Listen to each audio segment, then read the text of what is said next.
CLAT PG के exam में 2 month से भी कम का टाइम रह गया है और हमें चाहिए एक स्मार्ट स्ट्रेटजी कि कौन से वो एसेंशियल सब्जेक्ट्स हैं जिन्हें पढ़कर हम मैक्सिमम रिजल्ट निकाल सकते हैं इस टाइम पीरियड में। फिर चाहे आप सेल्फ प्रिपरेशन कर रहे हो for PSUs, top LLM colleges या जैग एंट्री, इस वीडियो में हम लोग एक डिटेल्ड एनालिसिस करने वाले हैं of the past 5 years of CLAT PG papers to exactly understand कि हमें करना क्या है इसके आगे। और इसी के लिए प्लीज हमारे चैनल संभव लॉ को सब्सक्राइब करिए और हमारे व्हाट्सएप के और टेलीग्राम ग्रुप को ज्वाइन करिए for free content, mock papers, these awesome research videos and future updates. अब चलिए वीडियो को इस बिना देर किए शुरू कर। अब बात करना शुरू करते हैं पहले ईयर वाइज डिस्ट्रीब्यूशन के साथ कि हर साल किस सब्जेक्ट में से कितने क्वेश्चंस पूछे गए। उसके बाद हम लोग जाएंगे इस चीज पर कि ईयर ऑन ईयर जिस जिस आपका एग्जाम के अंदर क्या क्या आपके पैराग्राफ आए थे, किस तरीके से क्वेश्चन पूछे गए थे, वो पूरी बात करेंगे। And then finally we will come towards the essential subject जो कि आपको करने हैं। मैं आपको पूरा गाइड उसमें करूंगा। अभी की पहली बात करते हैं कॉन्स्टिट्यूशनल लॉ की। तो this is the most important subject when it comes to the CLAT PG exam, because हर साल आप देखोगे अगर 23 और 22 के पेपर्स को आप देखोगे तो 30 और 30 क्वेश्चंस, और यहाँ पे 23 क्वेश्चंस 21 में पूछे गए थे। लेकिन जो अभी रिसेंट ट्रेंड आया है उसमें कॉन्स्टिट्यूशन की वैल्यू को थोड़ा सा डिग्रेड करा गया है और 10 क्वेश्चंस और 15 क्वेश्चंस 2015 में पूछे गए, जिससे कि आपको ये समझ में आता है कि यहाँ पे कॉन्स्टिट्यूशनल ऑल्दो इंपॉर्टेंट तो है लेकिन उतना इंपॉर्टेंट नहीं है। तो हमें इसको टाइम देना है, लेकिन रीजनेबल अमाउंट ऑफ टाइम देना है। तो अगर मान लो हम बात करते हैं 50 डेज या 40 डेज या जितने भी आपके पास टाइम बचे, कोशिश करिए कि इस टाइम पीरियड का एटलीस्ट 10 से लेके 15% आपको कॉन्स्टी को देना है। और इसके साथ में आपको जिसके लैंडमार्क केसेस होते हैं ना स्टूडेंट्स, उनको आपको काफी ज्यादा फोकस देना है। बिकॉज आपको मैं भी आगे पेपर्स में जब समझाऊंगा तो यू विल फाइंड कि जो मोस्टली क्वेश्चंस पूछे गए हैं वो लैंडमार्क केसेस के बेसिस पर कॉन्स्टिट्यूशनल लॉ को एंगेज करके पूछे गए हैं। तो landmark case laws from the year of 2017 to 2025 become very very important for this examination. इसका आप लोग ध्यान रखिएगा। देखिए दूसरा जो सब्जेक्ट है वो है आपका administrative law, whereby you will see कि हाँ भाई पिछले 2 साल से यहाँ पे 10 और 10 क्वेश्चन पूछे जा रहे हैं। And administrative law and constitutional law are somewhat corelated. तो आपको एडमिन लॉ को भी अच्छा खासा टाइम यहाँ पे थोड़ा सा अलॉट करने की जरूरत है। इसके लिए मैं एक सेपरेट वीडियो लाऊंगा अभी, जिसमें आपको मैं एक पूरा डिटेल्ड गाइड देने वाला हूं कि आपको हर सब्जेक्ट के अंदर में मोस्ट इंपॉर्टेंट, थोड़ा सा लेस इंपॉर्टेंट, लीस्ट इंपॉर्टेंट कौन से टॉपिक्स हैं जिसको कि आप अगर अपना टाइम के हिसाब से डिवाइड करके चलते हो तो बहुत आराम से आपका तैयारी होगा। उसके लिए भी प्लीज हमारे चैनल को आप सब्सक्राइब जरूर करिएगा। अब जो अगला आपका सब्जेक्ट है जो सबसे इंपॉर्टेंट है वो है आपका इन्वायरमेंट लॉ का, जिसमें आप ये देखते हो कि 15 क्वेश्चंस, 5 क्वेश्चंस, और उसके अलावा 2022 में और 21 में आपके 6 और 6 क्वेश्चंस पूछे गए। अब यहाँ पे देखो इन्वायरमेंट लॉ को और यहाँ पे खास करके लेबर लॉ को, ये जो 4 सब्जेक्ट्स है ना, इनको मैंने कलर कोड इसलिए किया है बिकॉज यहाँ पर जब भी आपको मैं पेपर जब भी दिखाऊंगा ये दिखेगा कि कॉन्स्टिट्यूशनल लॉ के साथ इन्वायरमेंट लॉ को क्लब करा, लेबर लॉ को कॉन्स्टिट्यूशनल लॉ के साथ क्लब करा। तो आप जो पढ़ाई भी अपनी कर रहे हो ना स्टूडेंट्स, तो constitutional law, environment law, labour law, admin law को कॉन्स्टिट्यूशन के साथ कोरिलेट करके अगर आप पढ़ाई करोगे, बिकॉज आपको ये पता है कि इन्वायरमेंट लॉ और लेबर लॉ के अंदर में जो इनकी इनिशियल हिस्ट्री होती है पूरी की पूरी, वो कहीं ना कहीं कॉन्स्टिट्यूशन से जुड़ी हुई होती है। तो आप उसको कोरिलेट करके अगर पढ़ोगे तो आपको बहुत आसानी से ये आपका सिलेबस खत्म होते हुए दिखेगा। तो इसीलिए मैंने इसको सेम कलर कोड करा है। तो इस पूरे पार्ट को आपको अपना करीब करीब 30% पोर्शन अपने जो डेज आपके पास बचे हैं उसका अपना देना है, ध्यान रखिएगा।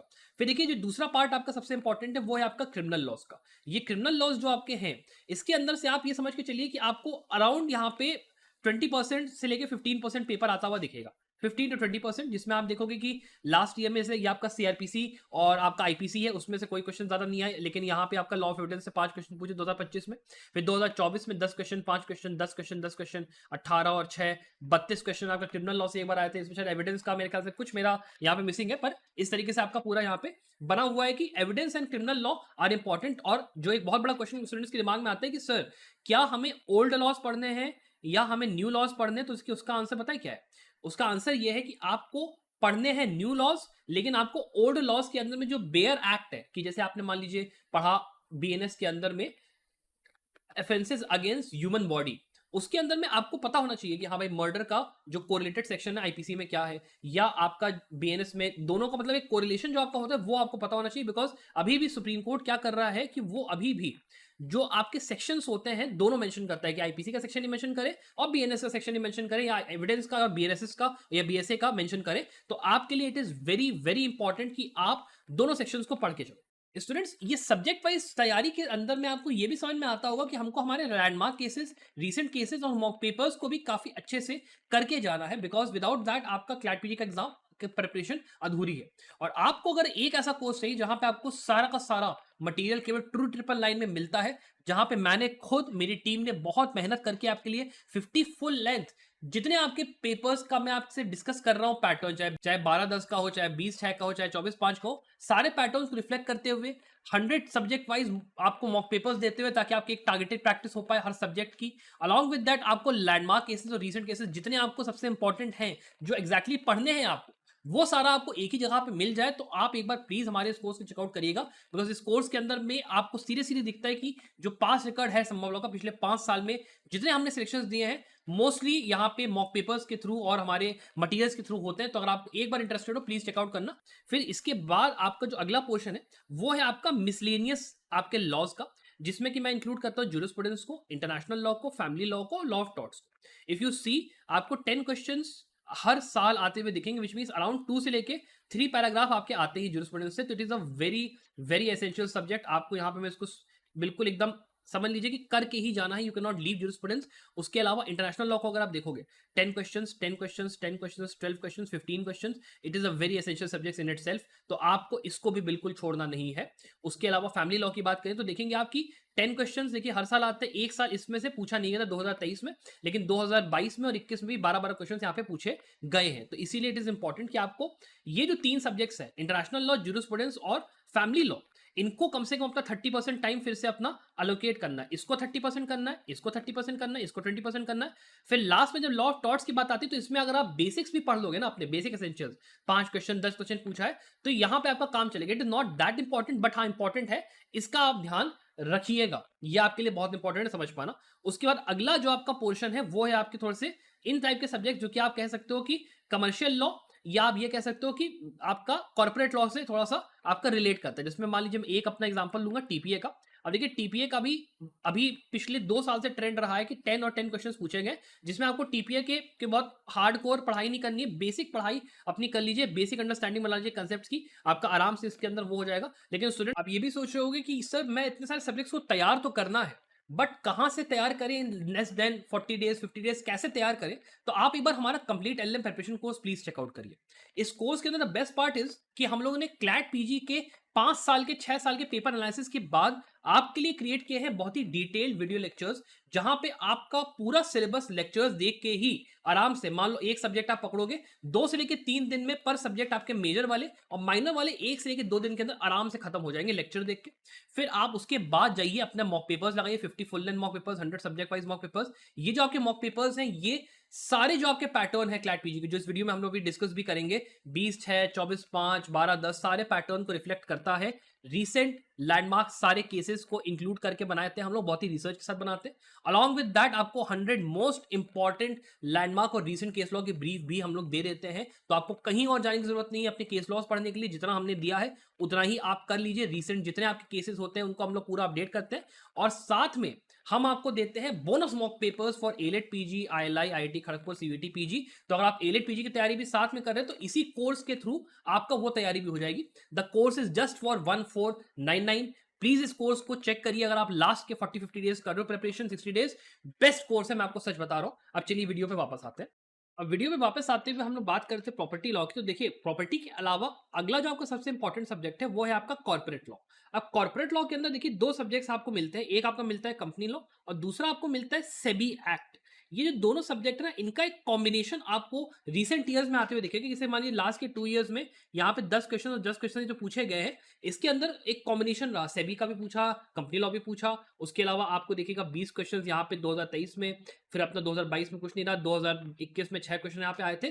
तो आपका company law with SEBI act वो पढ़ना बहुत ज्यादा एसेंशियल हो जाता है, जहां पे आपको एक एसेंशियल अंडरस्टैंडिंग बनानी है। तो इसको आपको ठीक ठाक टाइम अपने उसका देना, मतलब 10% ऑफ द टाइम आपको कंपनी प्लस सभी एक्ट को तो देना ही देना है, इसका आप ध्यान रखिएगा। फिर हम लोग बात करते हैं लॉ ऑफ कॉन्ट्रैक्ट्स की। तो देखिए, लॉ ऑफ कॉन्ट्रैक्ट के साथ में आपके कुछ सब्जेक्ट जैसे मान लीजिए आपका पार्टनरशिप हो गया, आपका स्पेसिफिकली फैक्ट हो गया, ये वाले पार्ट्स को आपको थोड़ा सा अच्छे से करके जाना है, बिकॉज इसके अंदर में अगर आप 3 सब्जेक्ट को मिला दोगे तो आपको 10 क्वेश्चन और आपको यहाँ पे देखिए फिर से 10 क्वेश्चन, फिर 12 क्वेश्चन, फिर 12, मतलब हर साल कॉन्ट्रैक्ट से और पार्टनरशिप आप अपना इससे, या फिर आप मान लो नेगोशिएबल इंस्ट्रूमेंट थोड़ा बात कर लो, थोड़ा सोगा बात कर लो, सबसे कुछ ना कुछ क्वेश्चन यहाँ पे पूछे गए। तो it is quite an essential subject जिसको कि आपको यहाँ पे फिर से 10% का अपना टाइम देने का सोचना चाहिए। उसके अलावा आपका जो लास्ट सब्जेक्ट है वो है आपका टैक्स लॉ। टैक्स लॉ को अगर आप देखोगे तो देखो पिछले 2 साल से यहाँ पे ट्रेंड दिखेगा कि यहाँ पे 5 क्वेश्चन पूछ ले रहे हैं, और ये भी नहीं है कि जो क्वेश्चन लोग पूछ रहे हैं वो बिल्कुल बेसिक मतलब टैक्स से ही पूछ रहे हैं, इनकम टैक्स एक्ट से ही पूछ रहे हैं, कभी जीएसटी में चले गए, कभी कहीं चले गए। तो इसके लिए आपको टैक्स पे उतना टाइम मेरे हिसाब से देने की जरूरत नहीं है। अगर आपको छोड़ना है छोड़ भी सकते हो, बिकॉज 2022 में जैसे मान लीजिए यहाँ पे 12 क्वेश्चन करीब अराउंड पूछे थे, लेकिन वो उतना इंपॉर्टेंट फिर रह नहीं जाता है। अब चलिए हम लोग एक एक करके थोड़ा सा ईयर वाइज देख लेते हैं कि 2021, 22, 23, 24, 25 जितने आपके साल थे उसमें एग्जैक्टली किस तरीके के क्वेश्चंस पूछे गए, किस तरीके के पैराग्राफ आए थे। जिसमें हम लोग स्टार्ट अगर 2025 से करते हैं स्टूडेंट्स, तो आपको ये दिखता है कि यहाँ पे कॉन्स्टिट्यूशन और सीआरपीसी का देखो एक मिक्सचर आपका बिल्किस बानो वाला था, फिर टैक्सेशन और जीएसटी का एक आपका मोहित मिनरल्स का टैक्सेशन रिजर्वेशन पॉलिसी को मिला के स्टेट ऑफ पंजाब से दविंदर सिंह का लैंडमार्क केस इन्होंने पूछा। तो लैंडमार्क केसेस को पढ़ना आपके लिए बहुत ज्यादा यहाँ पे इंपॉर्टेंट है कि कॉन्स्टिट्यूशन के साथ लैंडमार्क केसेस हमें करना। देखो 2024 का केस है, तो एज आई सेड कि जो आपका ईयर है उससे -1 में वो सारे केसेस इंपॉर्टेंट होते हैं, वो होता है बहुत इंपॉर्टेंट है। उसके अलावा कॉन्ट्रैक्ट लॉ में देखोगे आपका अलीशा खालिद का पैसेज पूछा ज्यूरिस्प्रूडेंस के अंदर। ये लोग जब पूछते हैं पैसेज तो इसमें कोई फिक्स नहीं होता है कि किसी पर्टिकुलर स्कूल से पूछे या किसी पर्टिकुलर थ्योरी से पूछे, ऐसा कुछ नहीं होता है। ये लोग आपसे जो क्वेश्चंस पूछेंगे उसमें पैराग्राफ के अंदर आपको एटलीस्ट 3 से 4 आंसर्स आराम से मिलेंगे। तो आपके लिए कॉम्प्रिहेंशन प्रैक्टिस करना is very very important when it comes to jurisprudence, because आप ज्यूरिस्प्रूडेंस की जितनी पढ़ाई कर लो, when it comes to the questions आपको हमेशा ही ये देखना पड़ेगा कि जो टॉपिक या जो पैराग्राफ वहां पे पूछा गया है वो है कौन सा, by reading a paragraph itself, और उसमें से फिर आपको थोड़े आंसर मिलेंगे और थोड़ा आपको गेस वर्क करना पड़ेगा। तो इसी के लिए फिर से मैं आपसे कहूंगा कि मॉक पेपर्स वाला जो हमारा कोर्स है 2 यहाँ पे 999 का, उसको एक बार देखिएगा जरूर, बिकॉज वहां पे सब्जेक्ट वाइज मॉक्स भी दिए हैं।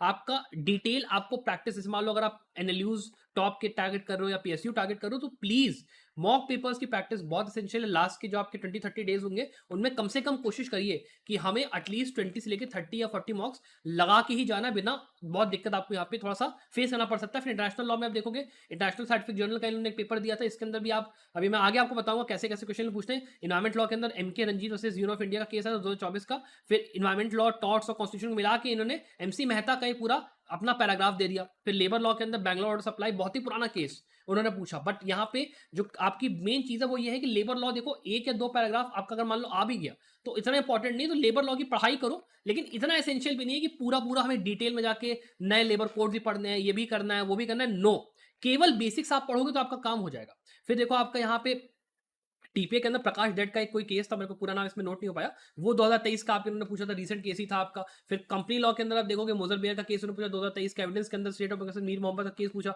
कई सारे इन्होंने वो पूछा। फिर 2025 के आगे अगर आप देखोगे कॉन्स्टिट्यूशन में इन्होंने फिर से यहाँ पे यूनियन ऑफ इंडिया का केस पूछा, कॉन्ट्रैक्ट और स्पेसिफिकली फैक्ट मिला के यहाँ पे इंदिरा देवी वर्सेस बीना गुप्ता का केस एक आया। फिर विशाल तिवारी का सेबी और कंपनी लॉ देखिए मिला के इन्होंने पूछा, जैसे मैंने बताया सेबी और कंपनी मिला के पूछना है तो वो आपका है। फैमिली लॉ के अंदर जसविंदर सिंह वर्सेस सुरजीत सिंह का केस इन्होंने पूछा था। टॉर्ट्स हो गया आपका एडमिनिस्ट्रेटिव और कॉन्स्टिट्यूशनल लॉ देखो फिर से मिला के इन्होंने यहाँ पे पूछा। आरके जैन का केस जो कि आपका पुराना केस है, काफी इंपॉर्टेंट लैंडमार्क केस है कॉन्स्टिट्यूशनल लॉ का, वो सब आपसे ये लोग पूछते हैं, तो उसके लिए आपको एडमिन और कॉन्स्टिट्यूशन पे काफी अच्छा ध्यान देना है। उसके अलावा देखो इंटरनेशनल लॉ के अंदर इंटरनेशनल ह्यूमैनिटेरियन लॉ ये लोग पूछते हैं, तो फिर वहां पे क्या होता है, केवल इंटरनेशनल पब्लिक लॉ पढ़ने से काम, पब्लिक इंटरनेशनल से काम नहीं चलेगा, थोड़ा सा आपको और एस्पेक्ट्स में जाना पड़ेगा, लेकिन अब इतना टाइम नहीं है। तो मैं आपके लिए जो वीडियो लाऊंगा जहां पे मैं आपको टॉपिक वाइज पूरा बताऊंगा, उसको एक बार देखना, वहां से आपको थोड़ा सा कंसेप्ट क्लियर होगा कि इंटरनेशनल लॉ को डील कैसे करना है।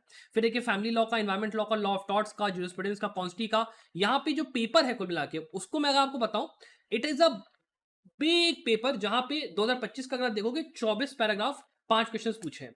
अब दिक्कत ये होती है कि हमें पहले कौन सा पैराग्राफ करना है, बाद में कौन सा पैराग्राफ करना है, वहां पर हमें दिमाग चलता ही नहीं है, बिकॉज इतने सारे सब्जेक्ट्स होते हैं, आप जितनी तैयारी कर लो, जितना आप मतलब वो कर लो, it is difficult to cope with that. तो इसीलिए मैं फिर से कहता हूं मॉक पेपर्स प्लीज प्रैक्टिस करिएगा, बिकॉज मॉक पेपर्स के लिए मैं अलग से वीडियो बनाऊंगा आपके लिए कि टाइप ऑफ क्वेश्चंस क्या होते हैं, मॉक पेपर्स को आपको कैसे डील करना है, वो जरूरी होता है। अब स्टूडेंट्स इसके बाद हम लोग थोड़ा सा 2023 के पेपर पे आते हैं, बिकॉज 2024 का पैटर्न थोड़ा सा सिमिलर था 2025 से, और यहाँ पे आपको 12-10 का पैटर्न देखने मिलता है, which is a bit simpler than the previous आपका जो पेपर का इटरेशन था उसके हिसाब से। यहाँ पे आपके जो नंबर ऑफ वर्ड्स होते हैं ना कंप्रीहेंशन पैराग्राफ के अंदर, वो देखिए इंक्रीज हो जाते हैं, बिकॉज नंबर ऑफ पैसेज यहाँ पे कम है, तो हमको पेपर को लेंथी कैसे बनाना है, नंबर ऑफ वर्ड्स को इंक्रीज करके। और इसी में आप देखोगे कि देखिए कॉन्स्टिट्यूशनल लॉ से यहाँ पे देखिए ज्यादातर पैराग्राफ पूछे गए हैं, जिसमें आप अगर जो मैं बात आपसे कहता हूँ ना कि 2019 का 2017 का जो आपके लैंडमार्क केसेस होते हैं ना 2017 से 2025 वाले, उनको आपको देखिए पक्का पक्का करना है, बिकॉज हर साल का पेपर अगर आप देखोगे वहां से कम आपको 2 से लेकर 3 पैराग्राफ मिलते ही मिलते हैं, और फंसेगा फंसेगा आपका पैराग्राफ, ये आप जान के चलिए। तो इसके बाद अगर आप मान लो आपको चाहिए तो आप हमारे एक बार 2999 कोर्स, जैसे मैं आपको पहले से कह रहा था, वो आप प्लीज चेकआउट करिएगा, बिकॉज वहां पे हम लोगों ने अराउंड 150-200 जॉब सबसे इंपॉर्टेंट आपके 2017 से 25 वाले केसेस लैंडमार्क वाले वो दिए, बस चेकआउट जरूर करिएगा। अब बात करते हैं, देखिए यहाँ पे कॉन्स्टिट्यूशनल लॉ का एक और जो केस उन्होंने पूछा था, वो आपका सिसम्मा जेके वर्सेस माइलॉजी, आपका जियोलॉजी वाला केस था 2013 का, ये भी काफी इंपॉर्टेंट एक केस था। इसके अलावा इन्होंने लेबर और कॉन्स्टिट्यूशनल लॉ को मिला के देखिए गुजरात मजदूर सभा का केस पूछा, ये भी आपका एक लैंडमार्क केस था 2020 का, ये भी उसी सेम लिस्ट में आता 2017 से 25 वाली। फिर आपका क्रिमिनल लॉ के अंदर जाओगे, ललिता कुमारी का केस इन्होंने पूछा था, this is also very landmark case, आपको पता ही है कि वो कितना इंपॉर्टेंट केस है, यहाँ पे गाइडलाइंस बहुत अच्छे रखे गए थे। फिर एविडेंस के अंदर फिर अर्जुन पंडितराव गुरंतियाल वर्सेस कैलाश गुरंतियाल वाला जो पंडितराव गुरंतियाल केस था वो रखा गया था। इसका जो केस था ये भी एक लैंडमार्क केस था। तो आपको सारे के सारे जो केसेस हैं 17 से लेकर 25 वाले, उसके 2023 के पेपर अगर मान लो रिपीट होता है तो इसी रेंज में आते हुए आपको मैक्सिमम मिलेंगे। तो ये बहुत इंपॉर्टेंट हो जाता है कि हमको ये पढ़ना है, बिकॉज ये पैटर्न डिक्टेट करता है। सेम चीज आपको 2020 का पेपर अगर आप देखोगे ना, सेम चीज आपको यहाँ पे दिखाई पड़ेगी, सेम चीज दिखाई पड़ेगी। फिर आप बात करते हो जूरिस्प्रूडेंस के पेपर की, तो यहाँ पे जेरमी वॉल्ड्रन और उसका इन्होंने पैराग्राफ लिया था। फिर वही बात है कि यहाँ के पैराग्राफ के अंदर में पता नहीं होता कि पैसेज कहां से उठाएंगे और टॉपिक क्या होगा, तो पढ़ के हमको आंसर करना पड़ता है। कॉर्पोरेट लॉ के लिए इन्होंने security exchange versus Abhijit Ranjan का केस उठाया था। इंटरनेशनल लॉ के लिए इन्होंने यूक्रेन वाला जो एक केस था यहाँ पे जिनोसाइड उसका, वो उठाया था। तो उसके लिए मैं फिर से आपसे कहूंगा कि आप आईसीसी और आईसीजे के जाके लास्ट 10 इयर्स के पेपर उठा के पढ़िए, उसके लिए आप हमारे कोर्स के बाद देख सकते हो। फिर आपका कॉन्ट्रैक्ट्स की बात करोगे तो आपका यहाँ पे अभी फूड कॉर्पोरेशन ऑफ इंडिया से अभिजीत पॉल का केस था, इंटेलेक्चुअल प्रॉपर्टी के अंदर में इन्होंने केस पूछा था यहाँ पे। और इसके अलावा कॉर्पोरेट लॉ का मिनिस्ट्री ऑफ कॉर्पोरेट अफेयर्स का इन्होंने पूरा compendium of corporate social responsibilities के ऊपर एक पूरा उठा के पूछा था। तो जो इसमें केसेस यहाँ पे इन्होंने पूछे, यहाँ पे नंबर ऑफ सब्जेक्ट भले देखिए कम था, यहाँ पे देखिएगा आपको टॉर्ट्स नहीं दिखेगा, आईपीआर नहीं दिखेगा, कुछ ऐसा मतलब आईपीआर दिखेगा, इसके अंदर आपको टॉर्ट्स नहीं दिखेगा, इसके अंदर आपको और भी जो सब्जेक्ट्स होते हैं जैसे मान लो एनवायरमेंट लॉ है वो नहीं दिखेगा। But paper was short, but number of जो सब्जेक्ट्स है वो थोड़े से यहाँ पे ऐसे है कि क्रिमिनल लॉ को बहुत देखिए वेटेज 2 पैराग्राफ ही मिला, बहुत वो नहीं मिला, और थोड़ा सा सिंपल पेपर था ये वाला। नाउ कमिंग टुवर्ड्स 2022, तो देखिए 2022 के अंदर में ना आपका 20 और 10 का पैराग्राफ है, 20-10 का यहाँ पे पैसेज का आपको दिखेगा, जिसमें आपको देखो नेचर ऑफ लॉ पूछा, मोरालिटी एज एन एस्पिरेशन पूछा, लोक प्रहरी का केस पूछा था, लैंडमार्क वाला ये केस था। अमित साहनी का कमिश्नर केस का पूछा, ये भी लैंडमार्क केस था। रजनी नेहा भी लैंडमार्क केस था। अमन लोहिया और किरण लोहिया, ये भी एक लैंडमार्क केस था। ये सारे इन्होंने फैमिली लॉ में पूछा। कॉन्ट्रैक्ट के अंदर आप जाओगे, फ्रस्ट्रेशन ऑफ कॉन्ट्रैक्ट्स और इम्पॉसिबल कॉन्ट्रैक्ट्स के ऊपर पैसेज आया था। कॉन्स्टिट्यूशन के अंदर forum for collective efforts versus state of West Bengal, ये भी लैंडमार्क केस था। तो लैंडमार्क केसेस जब आप 12-10 का पैसेज देखते हो वहां पे लैंडमार्क बहुत आता है। उसके बाद एक आपका आईपीसी का पैसेज आता है गुरमीत सिंह का, ये आपका एक अच्छा काफा मतलब पैसेज था उसके अंदर। फिर लॉ ऑफ सीज का इन्होंने एक उसमें पूछा था, कंटिजेंट कॉन्ट्रैक्ट्स को लेके एक यहाँ पे पैसेज आया था। फिर सीआईटी वर्सेस मॉर्गन रियल्टर्स का था, कॉन्स्टिट्यूशनल लॉ, लेबर लॉ आपका, फिर आईपीसी के अंदर फिर जेजे एक्ट आपके यहाँ पे इन्होंने पूछा था। तो देखो होता क्या है कि आप जो क्रिमिनल लॉ पढ़ते हो तो क्रिमिनल लॉ के अंदर देखो बाकी जो आपका क्रिमिनल लॉ वो तो इंपॉर्टेंट, लेकिन मतलब जेजे है, यूएपीए, पॉस्को, पीएमएलए, इस टाइप के जो सब्जेक्ट्स होते हैं ना कभी कभी आते हैं। बिकॉज आपने इसके पहले जो पेपर्स देखे साफ साफ पता चल रहा है कि इट इज नॉट इंपॉर्टेंट कि आपका जो नीश लॉज होते हैं उसमें से बहुत पैसे जाए। तो नीश लॉज को अगर आप छोड़ोगे, एसेंशियल सब्जेक्ट्स में आपको आगे बताने जा रहा हूँ वो आप करोगे, आराम से आपका ये पेपर निकलेगा। फिर एक कॉन्स्टिट्यूशन एनवायरमेंट लॉ की बात करते हो तो right to constitutional perspective environment constitutional मिला के पूछा। फिर कॉन्स्टिट्यूशनल टैक्स लॉ को इन्होंने state of Karnataka, state of Meghalaya का एक लैंडमार्क केस था वो इन्होंने पूछा। इंटरनेशनल लॉ के अंदर फिर जिनोसाइड कन्वेंशन पे लोग चले गए यहाँ पे यूक्रेन से रशियन फेडरेशन का, फिर उन्होंने वही चीज पूछी। तो ये यहाँ पे रिपीटिशन काफी होता है पेपर्स के अंदर। फिर 2021 का पेपर पे अगर आप आते हो तो यहाँ पे देखोगे तो आपको जो है दो जजमेंट्स के पेपर मिलेंगे, अंदर गोस्वामी वाला, फिर कॉन्स्टिट्यूशनल लॉ का बबीता पुनिया का लैंडमार्क केस पूछा, फिर डीबी बेस्नेट का केस पूछा यहाँ पे। उसके अलावा यहाँ पे state of inspector M Murugesan का केस पूछा था। नीतीश विनीता शर्मा से राकेश शर्मा, बहुत इंपॉर्टेंट केस, बहुत इंपॉर्टेंट केस इन्होंने पूछा था। पादिया टिम्बर का केस पूछा था, कॉमन कॉज पूछा था, लैंडमार्क केस। फिर आपका chief election commissioner versus M Vijay Bhaskar, ये भी लैंडमार्क केस। अपर्णा भट्ट का केस पूछा था, नताशा वर्सेस सीबीआई का केस पूछा था। उसके अलावा यहाँ पे एक लीगल रिसर्च, यहाँ पे लॉ कमीशन की इन्होंने रिपोर्ट उठा के एक सीरीज दे दी, तो वो आपका थोड़ा सा कॉन्स्टिट्यूशन से हल्का फुल्का रिलेटेड यहाँ पे पूछा था। इलेक्शन लॉ वगैरह थोड़ा सा यहाँ पे गया था। फिर अबू सलीम का, शीला होती का केस था। फिर आपका कॉर्पोरेट लॉ का राहुल मोदी का केस था। फिर प्रशांत उसका, जीजा घोष का, प्रीत पाल का, पादिया टिम्बर, फिर टाउटिंग हाउस भी। मतलब आपका ये आप देख सकते हो कुल मिला के कि 2021 के अंदर भी जो पेपर आया था उसके अंदर में it is a very balanced paper. बहुत ज्यादा यहाँ पे इन्होंने ऐसा पेपर नहीं बनाया था कि आपको सरप्राइज मिले, सिंपल पेपर आया था। इसके बाद लास्ट ईयर के स्टूडेंट्स, हम लोग 2024 के पेपर के ऊपर आते हैं। मैं आपको सिंपली इस पेपर को थोड़ा सा ब्रीफ में समझाऊंगा, बिकॉज ये भी आपका 24-5 के पैटर्न पे है। इसके अंदर देखिए आपके कॉन्ट्रैक्ट्स के, आपका एसआरए का, मुस्लिम लॉ का, हिंदू लॉ का, पैसेज वगैरह आया था, इजी मीडियम हार्ड की डिफिकल्टी के हिसाब से पूरा रहा था। कंपनीज एक्ट का पैराग्राफ भी आया था। कंपनी लॉ के अंदर में आपके 2-3 सब्जेक्ट्स बढ़िया बढ़िया पूछे गए थे, सीआरपीसी का, आईपीसी का, एविडेंस का, कॉन्स्टिट्यूशन कॉन्ट्रैक्ट। आपको दिखेगा कि यहाँ पे मल्टीपल सब्जेक्ट से पूछा गया है, यहाँ पर देखिए एसआरए पूछा गया है। इसके अलावा अगर आप देखोगे तो ज्यूरिस्प्रूडेंस के अंदर मोरालिटी और लीगैलिटी के ऊपर एक पैराग्राफ आया था आपका, एक्चुअली हार्ड का एक पैराग्राफ आया था। फिर इंडस्ट्रियल डिस्प्यूट्स एक्ट के ऊपर, लेबर लॉ के अंदर क्वेश्चन पूछा था। फिर कॉन्स्टिट्यूशन प्लस थॉट्स, कॉन्स्टिट्यूशन के अलावा टॉर्ट्स प्लस नेग्लिजेंस का सविता गर्ग का केस वो उन्होंने पूछा था। कौशल किशोर वाला केस आपका लैंडमार्क केस था, तो वो आपका देखिए फिर से रिपीटेड आपको दिख रहा है। फिर इंटरनेशनल लॉ के अंदर में 2 इन्होंने पैराग्राफ पूछे थे, जिसमें कि इन्होंने गाम्बिया से म्यांमार का केस पूछा था, एक इन्होंने जनरल अंडरस्टैंडिंग जो होती है इंस्टीट्यूशन की यूएन वाला थोड़ा सा उसमें पूछा था। फिर एनवायरमेंट लॉ के अंदर इन्होंने थ्योरी बेस्ड काफी पूछा, प्रज्ञेश कुमार वाला केस उन्होंने बेसिकली उठाया था।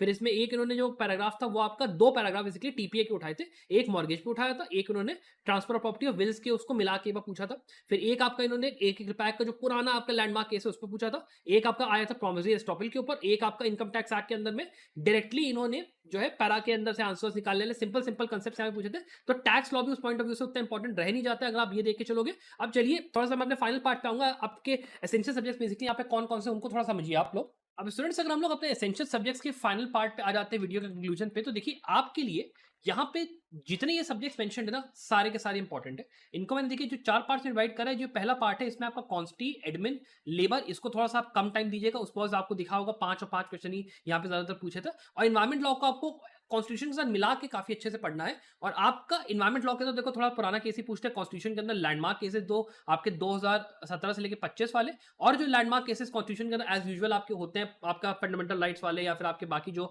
इंपॉर्टेंट टॉपिक्स है उसके वाले, वो आपको कायदे से करना है। और एडमिन लॉ को कायदे से करना है। तो इस पोर्शन को आपको कम से कम 30% आपको पेपर का अपना जो कि ये होता था आपको उतना टाइम अपना जो बचा हुआ है वो अपना देना है। और मैं फिर से आपसे कहूंगा कि अगर आप इन सब्जेक्ट की पढ़ाई में कहीं कंफ्यूज हो, कहीं आपको लग रहा है कि सर मैं जल्दी जल्दी कैसे पढ़ाई करूं, तो आप प्लीज 4199 में हमारा जो एक कोर्स है कंप्लीट एप्रेशन को, उसको एक बार चेकआउट जरूर करना। वहां पर आपको सारा का सारा सिलेबस वीडियो लेक्चर्स के थ्रू पूरा हमने कवर करवा के रखा हुआ है। क्लैट पीजी के फॉर्मेट में कवर करवाया है। आराम से एक एक दिन 2-2 दिन दोगे, सारे आपके सब्जेक्ट्स है ना लेक्चर देख के खत्म हो जाएगा। फिर अपना मॉक्स लगाओ, सब मजे करो, कोई दिक्कत नहीं। प्लीज एक बार चेकआउट करना, और सब कुछ उसमें दिया हुआ है। उसके अलावा बात करते हैं बीएनएस, बीएनएसएस, बीएसए का, तो इसको देखो बेसिकली 10 से लेकर 20% अपना टाइम देना। बिकॉज इसके अंदर आप देखोगे तो जो आपके क्रिमिनल लॉज होते हैं, मतलब आपका एक आपने अभी केस देखा होगा, एक आध कभी मान लो जेजे एक्ट या पीएमएलए वगैरह का ही पूछ लिया, उसके अलावा ये लोग नहीं पूछते। तो यूएपीए, एनडीपीएस, पॉस्को वगैरह इतना पढ़ने की अब जरूरत नहीं है। केवल इनके अंदर में जो इंपॉर्टेंट बढ़िया बढ़िया पार्ट्स हैं, इनकी जो आपके रिसेंट केसेस इनके पूछे जाते हैं ना आपके 2025 वाले, उनको आप कार्य से करके जाइएगा। जो भी आपकी इंपॉर्टेंट यहाँ पे हेल्डिंग्स हुई है उनको पढ़ के जाइएगा।